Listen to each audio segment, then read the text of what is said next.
Sunday special சுட சுட சோறு, ப்ரான் ஃப்ரை, ஃபிஷ் ஃப்ரை, அப்புறம் அதே ஃபிஷ்லேயே வந்து அரைச்சி வச்சு குழம்பு வச்சுருந்தேன். இந்த மசாலா மீன் ஃப்ரை பண்ணுறதுக்கு மசாலாவை அரைச்சேன். அந்த மசாலா வந்து நம்ம சின்ன மருமகள் சீரியலில் அக்கா தாமரை சொல்லுவாங்கள்ல, அந்த மசாலா. ஸோ அதுவும் சேர்த்து போட்டு மீன் குழம்பு வச்சுருந்தேன். நல்லா தான் இருந்தது.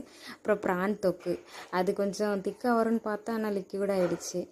ஃபஸ்ட்டு அங்கே கடலுக்கு போயிருந்தப்போ ப்ரான் வாங்கலை. வீட்டுக்கு இந்த பாட்டிம்மா வந்தாங்க இறால் வேணுமான்னு சொல்லிட்டு. அப்போ பார்க்குறப்போ நல்லா பெரிய இறாலாக தான் இருந்தது. மீனுமே போதுமான அளவாக தான் இருந்தது. பட் அவங்க வந்து வயசானவங்களாம் இருந்தாங்களா, கேட்குறாங்க.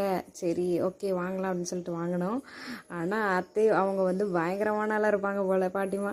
அவங்க வந்து கடலில் மீனே வரல அப்படி இப்படின்னு உருட்டினாங்க.